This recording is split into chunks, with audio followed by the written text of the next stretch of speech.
Joel, kailangan ko na kasing umuwi. Maaga pa. May gagawin ka ba? Wala naman.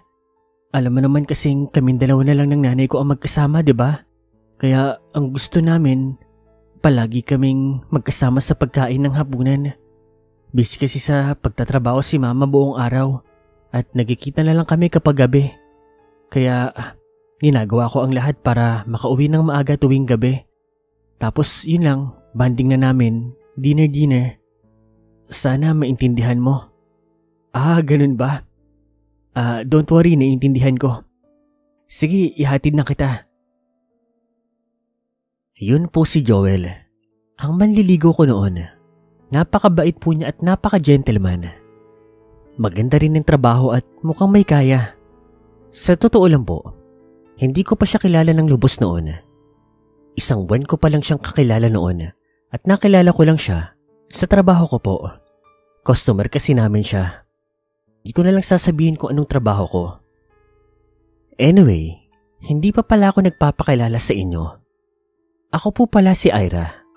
At ang kwentong ito ay nangyari taong 2001 sa May Mandaluyong City.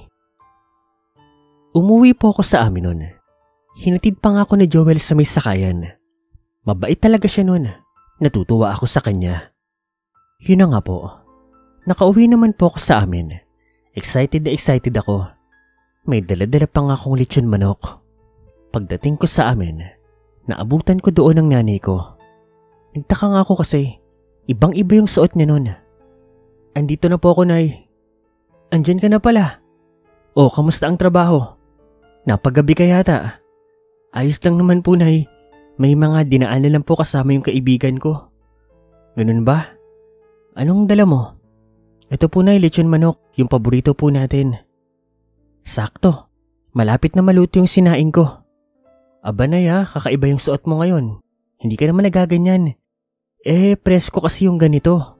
Binili ko na noong nakaraan. Magsa-summer na kasi. Ang init. Hayaan mo. Bibilan din kita. Gusto mo ba nito?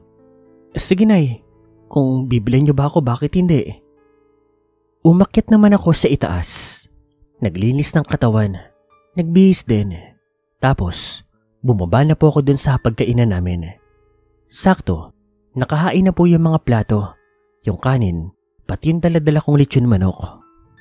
Ang sarap ng kain namin ni Nanay.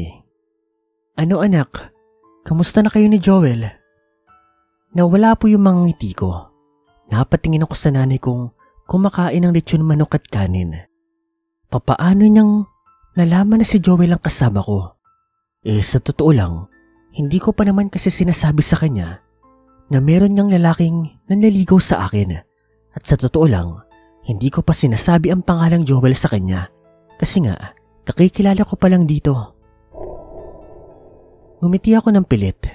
Hindi ko siya sinagot. Ang sarap-sarap naman ito, anak. Saan mo ba nabili to? Sa susunod bumili ka ulit nito. Padagdagan mo yung sauce.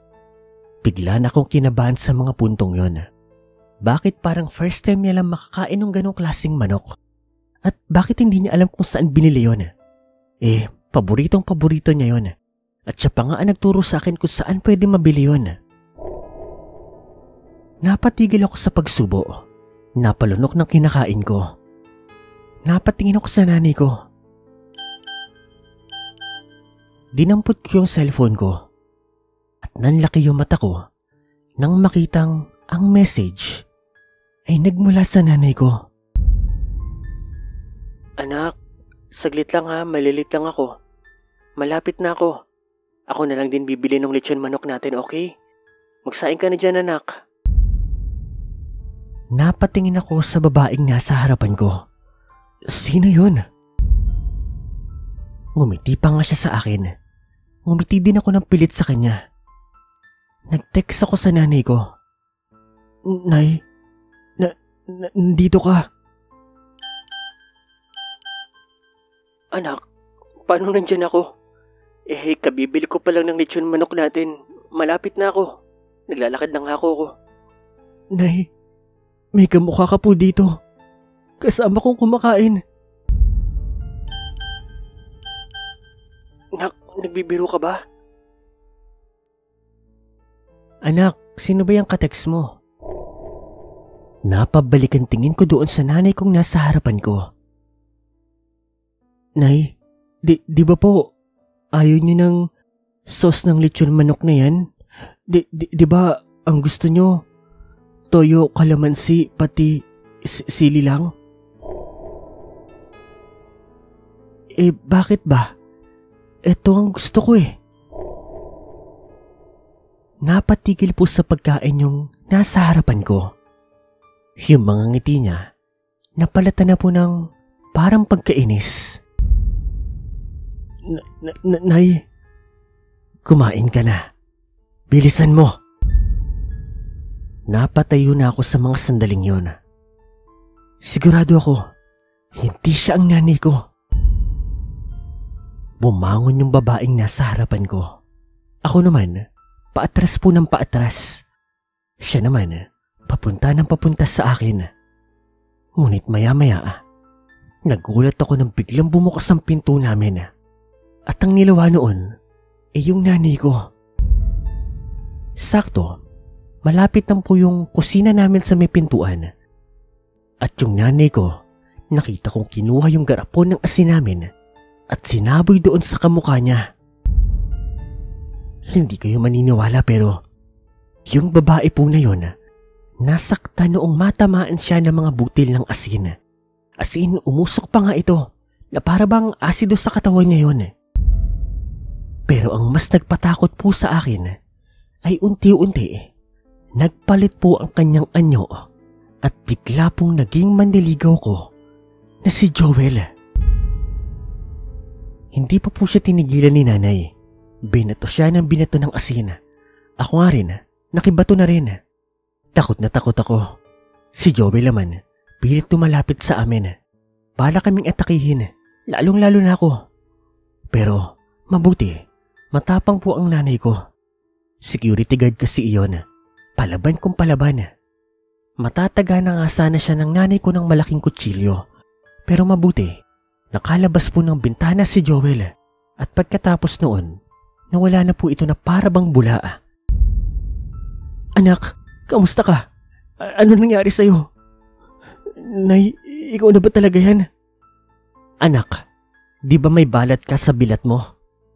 Napaakap na ako sa nanay ko. Siya nga ang nanay ko.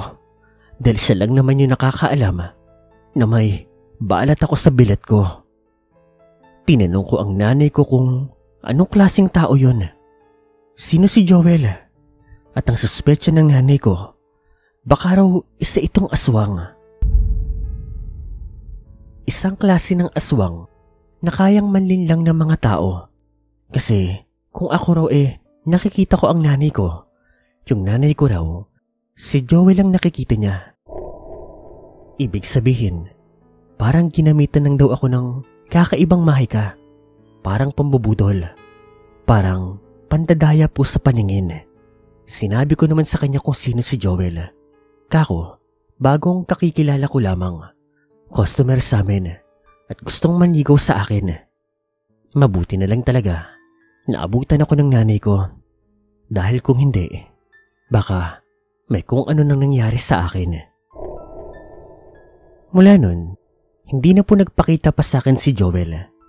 Meron din kasing binigay sa akin yung nanay ko na isang pangontra na kung ano, hindi ko na lang po sasabihin yon. Pero palagay ko, effective na effective ito.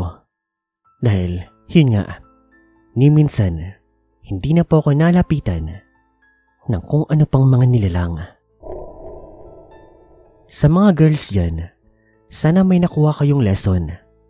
Huwag kayo basta-basta magtitiwala sa mga kakikilala nyo pa lamang. Hanggang dito na lang po ang kwentong ito. Salamat po.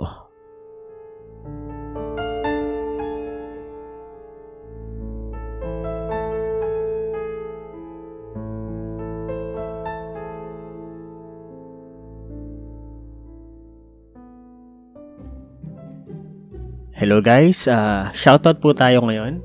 Hello kay Miss Dimple Sumi, Marcia Dalmino, Anika Mishka, Nida Kiambao, Remea, Lizelle Blas Labitigan, Arlene Aspan, Emelda Reyes, Juvie Gagarin, Love You, Rowena Valledo, Ritz Bernales, Oji Pareao. Dati nasa tagong gubat at bundok nga lang siguro ang mga aswang, pero dahil sa pagdami ng tao ay baka nag-aagawan na sila ng teritoryo. Kaya sa ibang mga kwento ay nasa syudad at kapatagan na rin sila. Hindi natin alam at baka kapitbahay ng napala natin ng ilan sa kanila. Exactly. Siyempre guys, tao rin naman yung mga aswang. May mga utak din yung mga yan.